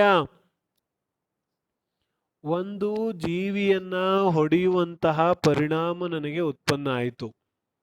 ಏನಾಯ್ತು? ಇದರಲ್ಲಿ ಎರಡು ಕೆಟಗರಿ ಇದೆ. ಏನೇನು? ಹೊಡೆಯುವಂತಹ ಪರಿಣಾಮ ಉತ್ಪನ್ನ ಆಯಿತು. ಹೊಡೆಯುವಂತಹ ಪರಿಣಾಮ ಉತ್ಪನ್ನ ಆಗಿದ್ದು ಭಾವಹಿಂಸೆ, ಮತ್ತೆ ಶರೀರದಿಂದ ಹೊಡೆದಿದ್ದು ಅದು ದ್ರವ್ಯ ಹಿಂಸೆ. ಮತ್ತು ಇದೆರಡನ್ನೂ ಹೊರತುಪಡಿಸಿ ಇನ್ನೊಂದು ಪರಿಣಾಮ ಇದೆ. ಅದೇನು ಹೇಳ್ತಾರೆ? ಇವನನ್ನ ಹೊಡಿಲಿಕ್ಕೆ ನಾನು ಸಮರ್ಥ ಇದ್ದೇನೆ, ಇವನನ್ನ ಹೊಡೆಯುವಂತಹ ಶಕ್ತಿ ನನ್ನಲ್ಲಿದೆ. ಏನು ಹೇಳ್ತಾರೆ? ಇದರಲ್ಲಿ ವ್ಯತ್ಯಾಸ ಇದೆಯೋ ಇಲ್ವೋ? ಶಕ್ತಿ ಅಂತ ಹೇಳಿದ್ರೆ ಏನು ಹೇಳ್ತಾ ಇದ್ದಾರೆ? ಪ್ರತಿಯೊಂದು ಜೀವ ಸ್ವತಂತ್ರ ಇದೆ. ನಾವು ಓದ್ಕೊಂಡ್ ಬಂದಿದ್ದೇವೆ. ಪ್ರತಿಯೊಂದು ಜೀವ, ಅವನ ಜನ್ಮ ಮರಣ, ಅವನ ಸುಖ ದುಃಖ ಎಲ್ಲವೂ ಅವನ ಕರ್ಮವನ್ನ ಅನುಸರಿಸುತ್ತೆ. ಪ್ರತಿಯೊಬ್ಬ ಜೀವಿಯ ಜನ್ಮ ಮರಣ ಅವನ ಆಯು ಕರ್ಮವನ್ನ ಅನುಸರಿಸುತ್ತೆ. ಆಯಸ್ಸು ಕರ್ಮ ಇದ್ರೆ ಅವನು ಜೀವಂತವಾಗಿರ್ತಾನೆ. ಆಯಸ್ಸು ಕರ್ಮ ಮುಗಿದು ಹೋದ್ರೆ ಅವನ ಮರಣ ಆಗುತ್ತೆ. ನಾನು ಹೊಡೆಯೋದ್ರಿಂದ ಅವನು ಸತ್ತೋಗೋದಿಲ್ಲ, ಅಥವಾ ನಾನು ರಕ್ಷಣೆ ಮಾಡೋದ್ರಿಂದ ಅವನು ರಕ್ಷಿಸಲ್ಪಡೋದಿಲ್ಲ. ಎರಡೂ ಪರಿಣಾಮಗಳು. ಅಭಿಪ್ರಾಯ ಏನಿದೆ? ನಾನು ಇವನನ್ನ ಸಾಯಿಸಬಲ್ಲೆ, ಸಾಯಿಸೋ ಸಾಮರ್ಥ್ಯ ನನ್ನಲ್ಲಿದೆ. ಈ ರೀತಿಯಾದಂತಹ ಯಾವ ಸಾಮರ್ಥ್ಯಪೂರ್ಣ ಅಭಿಪ್ರಾಯ ಇದೆ, ಈ ಅಭಿಪ್ರಾಯಕ್ಕೂ ಪರಿಣಾಮಕ್ಕೂ ವ್ಯತ್ಯಾಸ ಇದೆಯಲ್ಲ. ಇದನ್ನ ತಿಳಿಯೋದು ಸ್ವಲ್ಪ ಕಷ್ಟ ಇದೆ. ನಾವು ವಿಚಾರ ಮಾಡಿದಾಗ ನಮಗೆ ಅರ್ಥ ಆಗಬಹುದಿದೆ. ಆದರೆ ಭಾವನೆಗಳನ್ನ ಮತ್ತು ಪರಿಣಾಮವನ್ನ ಬೇರ್ಪಡಿಸಿ ನೋಡಬೇಕು. ಹೆಂಗೆ ನೋಡೋದು? ನಾವು ವ್ಯವಹಾರದಲ್ಲಿ ಹೇಳ್ತೇವೆ ಶ್ರದ್ಧೆ. ಶ್ರದ್ಧೆ ಒಂದು ಕಡೆಗಿದೆ, ಶ್ರದ್ಧೆ ಒಂದೇ ಸಲ ಆಗುತ್ತೆ. ಆದರೆ ಭಾವಗಳು ಪ್ರತಿ ಸಮಯ ಬದಲಾಗುತ್ತಾ ಇರುತ್ತೆ. ಭಾವಗಳು ಎಷ್ಟೇ ಬದಲಾದ್ರೂ ಶ್ರದ್ಧೆ ಬದಲಾಗುತ್ತೇನೋ? ಶ್ರದ್ಧೆ ಬದಲಾಗೋದಿಲ್ಲ. ಮೆಡಿಸಿನ್ ತಗೊಳ್ಳೋದ್ರಿಂದ ಆರೋಗ್ಯ ಸರಿ ಹೋಗುತ್ತೆ, ಇದು ನನ್ನ ಶ್ರದ್ಧೆ ಇದೆ ಏನ. ಆದರೆ ಇನ್ನ ಪರಿಣಾಮಗಳು, ಭಾವನೆಗಳು ಪ್ರತಿ ಸಮಯ ಬದಲಾಗ್ಬೋದು.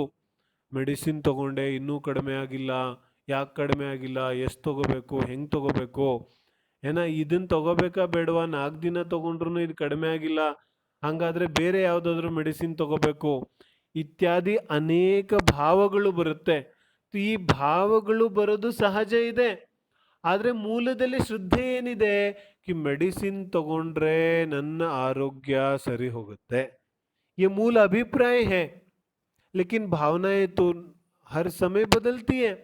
तो ಇದೇ ರೀತಿಯಾಗಿ ನಮ್ಮ ಜೀವನದಲ್ಲಿ ಯಾವ ಶ್ರದ್ಧೆ ಇದೆ ಅದು ಒಂದೇ ಇದೆ. ಶ್ರದ್ಧೆ ಪುನಃ ಪುನಃ ಬದಲಾಗೋದಿಲ್ಲ. ಆದರೆ ಭಾವನೆಗಳು ಪುನಃ ಪುನಃ ಬದಲಾಗುತ್ತೆ. ಏನು ಶ್ರದ್ಧೆ ನನಗೇನಿದೆ? ಶರೀರ ಅಂದ್ರೇನೆ ಜೀವ ಇದೆ, ಇದು ಶ್ರದ್ಧೆ ಇದೆ. ನನಗೆ ಅವನಿಗೆ ಹೊಡೆದ ತಕ್ಷಣ ಏನನ್ಸುತ್ತೆ? ಅವನನ್ನ ನಾನು ಸಾಯಿಸಿದೆ.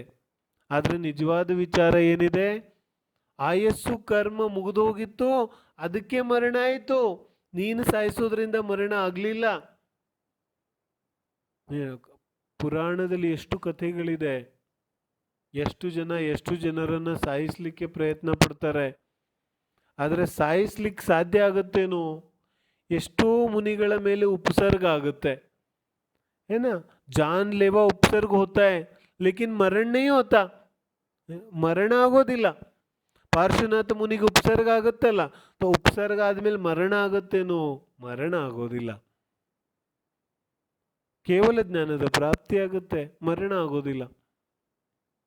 ಹಾಗೇನೆ ಅನೇಕ ಕೌರವರು ಪಾಂಡವರನ್ನ ಸಾಯಿಸ್ಲಿಕ್ಕೆ ಎಷ್ಟು ಪ್ರಯತ್ನ ಮಾಡಿದ್ರು. ಆದರೆ ಕೌರವರ ಕೈಯಲ್ಲಿ ಪಾಂಡವರನ್ನ ಸಾಯಿಸ್ಲಿಕ್ಕೆ ಸಾಧ್ಯ ಆಯ್ತೇನು? ಏನೆಲ್ಲಾ ಕುತಂತ್ರಗಳನ್ನ ಮಾಡಿದ್ರು, ಆದ್ರೆ ಸಾಧ್ಯ ಆಯ್ತೇನು?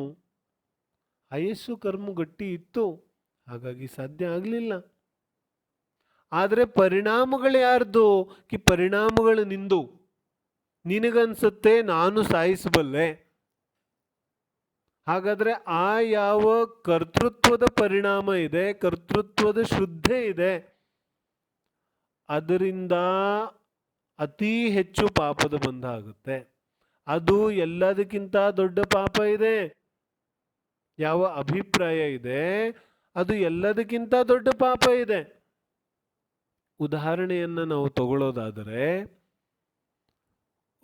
ನಾನು ಅನೇಕ ಸಲ ಹೇಳ್ತೇನೆ, 100% ಪಾಪದ ಬಂಧ ಆಗಿದೆ. ಅದನ್ನ ಮನಸ್ಸು, ಶರೀರ ಮತ್ತು ಅಭಿಪ್ರಾಯದಲ್ಲಿ ವಿಭಾಜನೆ ಮಾಡೋದಾದರೆ ಯಾವುದರಿಂದ ಎಷ್ಟು ಪಾಪದ ಬಂಧ ಆಗುತ್ತೆ? ಮೋಟ ಸ್ಥೂಲ ರೂಪವಾಗಿ ತಿಳ್ಕೊಳ್ಳೋದಾದರೆ ಶಾರೀರಿಕ ಹಿಂಸೆಯಿಂದ ಎಷ್ಟು % ಪಾಪದ ಬಂಧ ಆಗುತ್ತೆ? ಹೇಳ್ತಾರೆ ಶಾರೀರಿಕ ಹಿಂಸೆಯಿಂದ 0% ಪಾಪದ ಬಂಧ ಆಗುತ್ತೆ. ಏನು ಹೇಳ್ತಿದ್ದಾರೆ? शारीरिकವಾಗಿ शरीर से जो हिंसा अपने को दिखाई देती है वो शारीरिक हिंसा से कितना % हिंसा होती है? ಎಷ್ಟು % ಪಾಪದ ಬಂಧ ಆಗುತ್ತೆ ಶರೀರದಿಂದ ಆಗುವಂತಹ ಹಿಂಸೆಯಿಂದ? ಹೇಳ್ತಾರೆ 0%. ನಿನ್ನ ಶರೀರದಿಂದ ಯಾವ ಹಿಂಸೆ ಆಗುತ್ತಾ ಇದೆ ಅದರಿಂದ ನಿನಗೆ 0% ಪಾಪದ ಬಂಧ ಆಗುತ್ತಿದೆ. ಸ್ವಲ್ಪ ವಿಚಿತ್ರ ಅನಿಸ್ಬೋದು, ಆದರೆ ಮುಂದೆ ಕೇಳ್ಕೊಂಡು ಹೋಗಿ ವಿಚಾರವನ್ನ ಸ್ಪಷ್ಟಪಡಿಸ್ಕೊಳ್ಳೋದಿದೆ. ಮುಂದೆ ಹೇಳ್ತಾರೆ, ಹಾಗಾದ್ರೆ ಹಿಂಸೆ ಮಾಡೋ ಭಾವ ಉತ್ಪನ್ನ ಆಯ್ತಲ್ಲ, ಅದರಿಂದ ಎಷ್ಟು ಪಾಪದ ಬಂಧ ಆಗುತ್ತೆ? ಹೇಳ್ತಾರೆ ಅದರಿಂದ 1% ಪಾಪದ ಬಂಧ ಆಗುತ್ತೆ. ಏನ್ ಹೇಳ್ತಿದ್ದಾರೆ? ಅದರಿಂದ ಎಷ್ಟು ಪಾಪದ ಬಂಧ ಆಗುತ್ತೆ? 1% ಪಾಪದ ಬಂಧ ಆಗುತ್ತೆ. ಮತ್ತು ಇನ್ನು 99% 99% पाप का बंध किससे होता है? ಹೇಳ್ತಾರೆ 99% ಪಾಪದ ಬಂಧ ನಿನ್ನ ಶ್ರದ್ಧೆಯಿಂದ ಆಗುತ್ತೆ, ನಿನ್ನ ಅಭಿಪ್ರಾಯದಿಂದ ಆಗುತ್ತೆ. ಹಾಗಾದ್ರೆ ನನ್ನ ಅತಿ ಹೆಚ್ಚು ಪಾಪ ಬಂಧಕ್ಕೆ ಕಾರಣ ನನ್ನ ಶ್ರದ್ಧೆ ಇದೆ. ಯಾವ ರೀತಿಯಾದ ಶ್ರದ್ಧೆ ಇದೆ ಆ ರೀತಿಯಾದ ಪರಿಣಾಮಗಳು, ಯಾವ ರೀತಿಯಾದ ಪರಿಣಾಮಗಳು ಆ ರೀತಿಯಾದ ಶಾರೀರಿಕ ಕ್ರಿಯೆ. ಏನ್ ಹೇಳ್ತಾರೆ? ಒಬ್ಬನಿಗೆ ಶ್ರದ್ಧೆ ಇದೆ, ಆಯುರ್ವೇದಿಕ್ ಮೆಡಿಸಿನ್ ಇಂದ ತುಂಬಾ ಒಳ್ಳೆಯ ಪರಿಣಾಮಗಳು ಬರುತ್ತೆ. ಹಾಗಾದ್ರೆ ಅವನು ಎಂತ ಮೆಡಿಸಿನ್ ತಗೋತಾನೆ? ನಾಳೆ ಹೋಗ್ಬಿಟ್ಟು ಅಲೋಪತಿ ಡಾಕ್ಟರ್ ಹತ್ರದ್ದು ಉದ್ದ ಲಿಸ್ಟ್ ಬರ್ಸ್ಕೊಂಡು ಬಂದು ಮೆಡಿಕಲ್ಗೆ ಹೋಗಿ ಟ್ಯಾಬ್ಲೆಟ್ ತಗೊಂಬರ್ತಾನೇನು? ಅವನು ತಗೊಂಬರೋದಿಲ್ಲ. ಅಲೋಪತಿ ಡಾಕ್ಟರ್ ಎಲ್ಲ ರೀತಿಯಿಂದ ಸಮಜಾಯಿಸಿ ಕೊಟ್ರು ಅವನು ಆಯುರ್ವೇದ ಔಷಧಿಯನ್ನೇ ತಗೊಳ್ಳೋದು. ಯಾಕೆ? ಯಾಕಂದ್ರೆ ಅವನ ಶ್ರದ್ಧೆಯ ಪ್ರಕಾರ ಆಯುರ್ವೇದಿಕ್ ಮೆಡಿಸಿನ್ಸ್ ಅದು ಅವನಿಗೆ ಒಳ್ಳೆಯ ಫಲವನ್ನು ಕೊಡುತ್ತೆ. ಇದಕ್ಕೆ ವಿರುದ್ಧವಾದ ವ್ಯಕ್ತಿಗಳು ತುಂಬಾ ಇದ್ದಾರೆ ಲೋಕದಲ್ಲಿ. ಅವ್ರಿಗೇನನ್ಸುತ್ತೆ? ಆಯುರ್ವೇದಿಕ್ ಅಲ್ಲಿ ಏನು ದಮ್ಮಿಲ್ಲ, ಇವತ್ತು ಶುರು ಮಾಡಿದ್ರೆ ಇನ್ನು ಒಂದು ತಿಂಗಳಿಗೆ ರಿಸಲ್ಟ್ ಬರುತ್ತೆ, ಅದು ಗೊತ್ತಾಗೋದಿಲ್ಲ, ಅದನ್ನ ತಗೊಂಡು ಏನ್ ಮಾಡೋದು? ಅಲೋಪತಿನೇ ಸರಿ, ಅಲೋಪತಿಯಿಂದ ಎಲ್ಲಾ ರೀತಿಯಾದ ಕಾಯಿಲೆಗಳು ದೂರ ಆಗುತ್ತೆ. ತಾವನ ಅಲೋಪತಿ ತಗೋತಾನೆ. ಹಾಗಾದ್ರೆ ಇಬ್ಬರ ಯಾವ ಕ್ರಿಯೆ ಇದೆ ಅದರಲ್ಲಿನ ಯಾವ ಕಾರಣ ಇದೆ, ಆ ಕಾರಣ ಏನಿದೆ? ಆಯುರ್ವೇದಿಕ್ ಮೆಡಿಸಿನ್ ಅನ್ನ ತಗೊಳ್ಳುವಂತಹ ಪರಿಣಾಮ, ಅಲೋಪತಿ ಮೆಡಿಸಿನ್ ಅನ್ನ ತಗೊಳ್ಳುವಂತಹ ಪರಿಣಾಮ ಭಾವ ಮತ್ತು ನುಂಗುವಂತಹ ಮೆಡಿಸಿನ್ ನುಂಗುವಂತಹ ಶಾರೀರಿಕ ಕ್ರಿಯೆ, ಇದೆರಡನ್ನು ಬದಿಗಿಡ್ಬಿಡೋಣ. ಇವೆರಡನ್ನು ಬದಿಗಿಟ್ಟ ಮೇಲೆ ಉಳಿದ್ರೆ ಯಾರು? ಉಳಿದ್ರು ಶ್ರದ್ಧೆ. ಆ ಶ್ರದ್ಧೆ ಇವರಿಬ್ಬರಿಗೂ ಈ ಕೆಲಸವನ್ನ ಮಾಡಿಸ್ತಾ ಇದೆ. ಅವನು ಅಲೋಪತಿ ಮೆಡಿಸಿನ್ ತಗೊಳ್ಳೋದ್ರಿಂದ ಯಾವ ಹಿಂಸೆಯನ್ನ ಮಾಡ್ತಾ ಇದ್ದಾನೆ, ಹಾಗೂ ಇವನು ಆಯುರ್ವೇದಿಕ್ ಮೆಡಿಸಿನ್ ಅನ್ನ ತಗೊಳ್ಳೋದ್ರಿಂದ ಯಾವ ಹಿಂಸೆ ಮಾಡ್ತಾ ಇದ್ದಾನೆ. ಎರಡರಕ್ಕೂ ಕಾರಣ ಯಾರಿದ್ದಾರೆ ಅಂದ್ರೆ ಅವರವರ ಶ್ರದ್ಧೆಗಳು. ಇದು ಸಾಮಾನ್ಯವಾದ ವಿಚಾರ ಇದೆ, ನಾನು ಉದಾಹರಣೆಗೋಸ್ಕರ ಕೊಟ್ಟಿರೋ ವಿಚಾರ ಇದೆ. ಜಿನ್ವಾನಿ ಏನು ಹೇಳುತ್ತೆ? ಜಿನ್ವಾನಿ ಏನು ಹೇಳುತ್ತೆ? ಯಾವ ಜೀವದ ಶ್ರದ್ಧೆ ಮಿಥ್ಯಾ ಇದೆ. ಮಿಥ್ಯಾ ಶುದ್ಧಿ ಅಂದ್ರೆ ಏನು? ಅಸತ್ಯ ಶುದ್ಧೆ. ಅಸತ್ಯ ಯಾವುದಕ್ಕೆ ಅನ್ವಯಿಸುತ್ತೆ? ಇಲ್ಲಿ ಮಿಥ್ಯಾ ದರ್ಶನದಲ್ಲಿ, ಮಿಥ್ಯಾತ್ವದಲ್ಲಿ ಅಸತ್ಯ ಅಂದ್ರೆ ಸಂಪೂರ್ಣ ಪ್ರಪಂಚಕ್ಕೆ ಅನ್ವಯಿಸೋದಿಲ್ಲ. ಸ್ವಲ್ಪ ಗಮನ ಕೊಡೋದು. ವಿಚಾರಗಳು ಸ್ವಲ್ಪ ಸೂಕ್ಷ್ಮ ಅಂತ ಅನ್ಸಿದ್ರು ಅರ್ಥ ಆಗದೆ ಇರುವಂತ ವಿಚಾರ ಏನಿಲ್ಲ. ಯಾವುದಕ್ಕೆ ಕರೀತಾ ಇದ್ದಾರೆ? ಮಿಥ್ಯಾತ್ವ ಯಾವುದಕ್ಕೆ ಕರೀತಾ ಇದ್ದಾರೆ? ಯಾವುದು ಯಾವ ರೀತಿಯಾಗಿದೆ ಆ ರೀತಿಯಾಗಿ ತಿಳಿದೇ ಇರೋದು. ಯಾವುದನ್ನೇ ಯಾವ ರೀತಿಯಾಗಿ ತಿಳಿಯೋದು? ಪ್ರಪಂಚದಲ್ಲಿ ಎಷ್ಟು ಪದಾರ್ಥಗಳಿದೆ, ಎಲ್ಲದರ ಬಗ್ಗೆನೂ ನಾನು ತಿಳಿಯಕ್ಕೆ ಸಾಧ್ಯ ಇದೆಯೇನೋ? ಮತ್ತೆ ಎಲ್ಲದರ ಬಗ್ಗೆನೂ ತಿಳಿಲಿಲ್ಲ ಅಂದ್ರೆ ಸಮ್ಯಕ್ ದರ್ಶನ ನಂಗೆ ಹೆಂಗ್ ಪ್ರಾಪ್ತಿ ಆಗುತ್ತೆ? ಏನ್ ಅರ್ಥ ಆಗ್ತಾ ಇದೆ ನಾನು ಏನ್ ಹೇಳ್ತಾ ಇದ್ದೇನೆ? ಮಿಥ್ಯಾತ್ವ ಅಂದ್ರೆ ಯಾವುದು ಯಾವ ರೀತಿಯಾಗಿದೆ ಅದನ್ನ ಅದೇ ರೀತಿಯಾಗಿ ತಿಳಿದ್ರೆ ಸಮ್ಯಕ್ ದರ್ಶನ ಆಗುತ್ತೆ. ಮತ್ತೆ ಯಾವುದು ಯಾವ ರೀತಿಯಾಗಿದೆ ಆ ರೀತಿಯಾಗಿ ತಿಳಿಯದೇ ಇರೋದು ಅದು ಮಿಥ್ಯಾತ್ವ ಇದೆ. ಮತ್ತೆ ಎಲ್ಲಾ ವಸ್ತುಗಳನ್ನ ಯಾವ ರೀತಿಯಾಗಿದ್ದಾವೆ ಆ ರೀತಿಯಾಗಿ ತಿಳಿಯೋದು ಬಹಳ ಕಷ್ಟ ಇದೆಯಲ್ಲ, ಇದು ಹೆಂಗ್ ಸಾಧ್ಯ ಇದೆ? ಆಚಾರ್ಯರು ಹೇಳ್ತಾರೆ, ಎಲ್ಲಾ ವಿಚಾರಗಳ ಬಗ್ಗೆ ನಾವು ಮಾತಾಡ್ತಾ ಇಲ್ಲ. ನೀನು ರಾತ್ರಿ ಹೋಗುವಾಗ ಹಗ್ಗವನ್ನ ನೋಡಿ ಸರ್ಪ ಅಂತ ತಿಳಿದ್ರೆ ನಿನಗೆ ಸಮ್ಯಕ್ತ್ವ ಮಿಥ್ಯಾತ್ವದಲ್ಲಿ ಏನು ವ್ಯತ್ಯಾಸ ಆಗೋದಿಲ್ಲ. ಏನ್ ಹೇಳ್ತಾರೆ? ಮಣ್ಣನ್ನ ನೋಡಿ ಕಲ್ಲು ಅಂದ್ರೆ, ಕಲ್ಲನ್ನ ನೋಡಿ ಮಣ್ಣು ಅಂದ್ರೆ ಏನು ವ್ಯತ್ಯಾಸ ಆಗೋದಿಲ್ಲ. ಹಾಲನ್ನ ನೋಡಿ ಮಜ್ಜಿಗೆ, ಮಜ್ಜಿಗೆಯನ್ನ ನೋಡಿ ಹಾಲು ಅಂದ್ರೆ ಏನು ವ್ಯತ್ಯಾಸ ಆಗೋದಿಲ್ಲ. ನಿಂಬೆ ಹಣ್ಣನ್ನ ನೋಡಿ ಮೋಸಂಬಿ ಅಂದು, ಮೋಸಂಬಿ ನೋಡಿ ನಿಂಬೆ ಹಣ್ಣಂದ್ರೆ ಈ ಸಮ್ಯಕ್ ದರ್ಶನ ಮಿಥ್ಯಾ ದರ್ಶನದಲ್ಲಿ ಏನು ವ್ಯತ್ಯಾಸ ಆಗೋದಿಲ್ಲ. ಹಾಗಾದ್ರೆ ಮಿಥ್ಯಾತ್ವ ತುಂಬಾ ಲಿಮಿಟೆಡ್ ವಿಚಾರಗಳ ಬಗ್ಗೆ ಆಚಾರ್ಯರು ಮಾತಾಡ್ತಾ ಇದ್ದಾರೆ. ಏನ್ ಲಿಮಿಟೆಡ್ ವಿಚಾರ? ನನ್ನ ಬಗೆಗೆ, ಬೇರೆಯವರ ಬಗ್ಗೆ ನಾನು ಮಾತಾಡೋದಿಲ್ಲ. ನನ್ನ ಬಗೆಗೆ ನನಗೆ ಯಾವ ಮಿಥ್ಯಾ ಶ್ರದ್ಧೆ ಇದೆ, ನನ್ನ ಸ್ವಭಾವದ ಬಗೆಗೆ ನನಗೇನು ಅಶ್ರದ್ಧೆ ಇದೆ, ನನ್ನ ಸ್ವರೂಪದ ಬಗ್ಗೆ ನನಗೆ ಯಾವ ಸರಿಯಾದ ತಿಳುವಳಿಕೆ ಇಲ್ಲ, ಅದರ ಹೆಸರು ಮಿಥ್ಯಾತ್ವ ಇದೆ. ಅಂದ್ರೆ ನನ್ನ ಬಗ್ಗೆ ನನ್ನ ಯಾವ ಅಜ್ಞಾನ ಇದೆ ಅದರ ಹೆಸರು ಮಿಥ್ಯಾತ್ವ ಇದೆ. ಪರವಸ್ತುವಿನ ಬಗೆಗಿರುವಂತಹ ಅಜ್ಞಾನ ಅದು ಮಿಥ್ಯಾತ್ವ ಅಲ್ಲ, ಅದು ಅಲ್ಪಜ್ಞಾನ ಇದೆ. ಅಲ್ಪಜ್ಞಾನ ತೊಂದರೆ ಇಲ್ಲ, ವಿಪರೀತ ಜ್ಞಾನ ತೊಂದರೆ ಇದೆ. ಮತ್ತು ವಿಪರೀತ ಜ್ಞಾನ ಯಾರಿಗನ್ವಯಿಸುತ್ತೆ? ನನ್ನ ಬಗ್ಗೆ ನನಗೆ ಇರುವಂತಹ ಯಾವ ಜ್ಞಾನ ಇದೆ ಅದು ಸರಿಯಾಗಿ ಸಂಪೂರ್ಣವಾಗಿ ಇರಬೇಕಾಗುತ್ತೆ. ನನ್ನ ಬಗ್ಗೆ ನನಗೆ ಜ್ಞಾನ ಇಲ್ಲ, ಸ್ಥೂಲ ವಿಚಾರ ಏನು? ನಾನು ಅನಂತ ಗುಣಾತ್ಮಕ ಅಮೂರ್ತಿಕ ನಿರಂಜನ ಸ್ವರೂಪಿ ಜ್ಞಾನಾನಂದ ಸ್ವರೂಪಿ ಜೀವ ದ್ರವ್ಯ ಇದ್ದೇನೆ. ಆದ್ರೆ ನನ್ನನ್ನು ನಾನು ಮೂರ್ತಿಕ ಪುದ್ಗಲ ಶರೀರ ಅಂತ ತಿಳ್ಕೊಂಡಿದ್ದೇನೆ. ಮಿಥ್ಯಾತ್ವ ಆಯ್ತು. ನನಗೆ ಜ್ಞಾನ ದರ್ಶನ ಚಾರಿತ್ರ ಅತೀಂದ್ರಿಯ ಸುಖದಲ್ಲಿ ಸುಖ ಇದೆ, ಆದ್ರೆ ನಾನು ಇಂದ್ರಿಯ ಭೋಗದಲ್ಲಿ ಸುಖ ಇದೆ ಅಂತ ತಿಳ್ಕೊಂಡಿದ್ದೇನೆ. ಕರ್ಮರಹಿತ ಶರೀರರಹಿತ ಅವಸ್ಥೆಯಲ್ಲಿ ಶಾಶ್ವತ ಸುಖ ಇದೆ, ಆದ್ರೆ ಶರೀರ ಸಹಿತ ಅವಸ್ಥೆಯಲ್ಲಿ ಸುಖ ಇದೆ ಅಂತ ತಿಳ್ಕೊಂಡಿದ್ದೇನೆ. ಮೋಹ ರಾಗ ದ್ವೇಷ ಕ್ರೋಧ ಮಾನ್ ಮಾಯಾಲೋಭ ಇತ್ಯಾದಿ ಕಷಾಯ ಪರಿಣಾಮಗಳು ದುಃಖಕ್ಕೆ ಕಾರಣ ಇದೆ, ಆದ್ರೆ ನನಗೆ ಸುಖಕ್ಕೆ ಕಾರಣ ಇದೆ ಅಂತ ಅನ್ಸುತ್ತೆ. ಕ್ರೋಧ ಮಾಡಿದ್ರೆ ಸುಖ ಅನ್ಸುತ್ತೆ, ಮಾಯಾಚಾರ ಮಾಡಿದ್ರೆ ಸುಖ ಅನ್ಸುತ್ತೆ. ಯಾಕಂದ್ರೆ ಮಾಯಾಚಾರ ಮಾಡಿದ್ರೆ ನಾನು ಸುಖಿ ಆಗ್ಬೋದು ಅಂತ ಜೀವಕ್ಕನ್ಸುತ್ತೆ. ಕ್ರೋಧ ಮಾಡಿದ್ರೆ ಅನೇಕ ಜೀವಿಗಳು ನನ್ನ ಮಾತು ಕೇಳ್ತಾರೆ, ಆ ಮೂಲಕ ನಾನು ಸುಖಿ ಆಗ್ಬೋದು ಅಂತ ಜೀವಕ್ಕನ್ಸುತ್ತೆ. ಲೋಭ ಮಾಡಿ ಅನೇಕ ವಸ್ತುಗಳನ್ನ ನಾನು ಪಡೆದುಕೊಂಡ್ಬಿಟ್ರೆ ನಾನು ಸುಖಿ ಆಗಬಹುದು ಅಂತ ಜೀವಕ್ಕನ್ಸುತ್ತೆ. ಮಾಯಾಚಾರ ಮಾಡಿ ಅನೇಕ ಕಾರ್ಯಸಿದ್ಧಿಗಳನ್ನ ಮಾಡಿ ನಾನು ಸುಖಿ ಆಗಬಹುದು ಅಂತ ಜೀವಕ್ಕನ್ಸುತ್ತೆ. ಇದೆಲ್ಲ ಏನಿದೆ, ಇದೆಲ್ಲ ಮಿಥ್ಯಾತ್ವ ಇದೆ.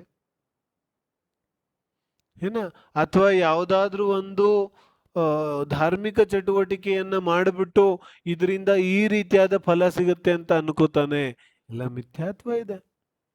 ಮಿಥ್ಯಾತ್ವ ಪರವಸ್ತುಗಳಿಗೆ ಸಂಬಂಧಪಟ್ಟಿದ್ದಲ್ಲ. ಮಿಥ್ಯಾತ್ವ ನನ್ನ ಬಗೆಗೆ ನನಗೆ ಸರಿಯಾದ ಶ್ರದ್ಧೆ ಇದೆಯೋ ಇಲ್ವೋ, ಸುಖ ಪ್ರಾಪ್ತಿ ಕರದೆ ನಮ್ಮ ಇದರಲ್ಲಿ ಬರುತ್ತಲ್ಲ ಆಲೋಚನಾ ಪಾಠದಲ್ಲಿ, ಸುಖವನ್ನ ಪ್ರಾಪ್ತಿ ಮಾಡ್ಕೊಳ್ಳಿಕ್ಕೆ ನಾನು ಹೋಗುತ್ತಾ ಇದ್ದೇನೆ, ಆದ್ರೆ ನನ್ನ ಹಿಂದೆ ಬರೀ ದುಃಖವೇ ಹಿಂಬಾಲಿಸ್ತಾ ಇದೆ. ಸುಖ ಪ್ರಾಪ್ತಿ ಹೇತು ಪ್ರಯತ್ನ ಕರ್ತೆ ದುಃಖ ಸುಖ ಜಾತ ದೂರ ಹೇ. ಸುಖ ಪ್ರಾಪ್ತಿ ಮಾಡಲಿಕ್ಕೆ ಪ್ರಯತ್ನ ಮಾಡ್ತಾನೆ ಇದ್ದೇನೆ, ಆದ್ರೆ ಸುಖ ನನ್ನಿಂದ ದೂರ ಹೋಗುತ್ತೆ, ದುಃಖ ನನ್ನನ್ನು ಹಿಂಬಾಲಿಸ್ತಾ ಇದೆ. ಯಾತಕ್ಕೋಸ್ಕರ? ಮಿಥ್ಯಾತ್ವ ಇದೆ.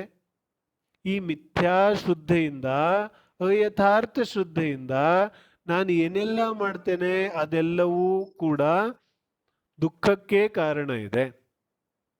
ನಾವು ಪ್ರಪಂಚದಲ್ಲಿ ನೋಡ್ತೀವಲ್ಲ, ಅನೇಕ ರೀತಿಯಾದ ಕ್ರಿಯೆಗಳನ್ನು ನಾವು ಪ್ರಪಂಚದಲ್ಲಿ ನೋಡ್ತೇವೆ. ಅದರಲ್ಲಿ ಯಾವುದಕ್ಕೆ ನಾವು ಮುಖ್ಯವಾದ ಮಹತ್ವವನ್ನು ಕೊಡ್ತೇವೆ? ಒಬ್ಬ ಜೀವ ಅನೇಕ ರೀತಿಯಾದ ಶುಭ ಕಾರ್ಯಗಳನ್ನು ಮಾಡ್ತಾ ಇದ್ದಾನೆ. ಈಗ ಒಬ್ಬ ಪೊಲಿಟಿಷಿಯನ್ ಇದ್ದಾನೆ, ಅನೇಕ ಒಳ್ಳೆ ಕ್ರಿಯೆಗಳನ್ನು ಅವನು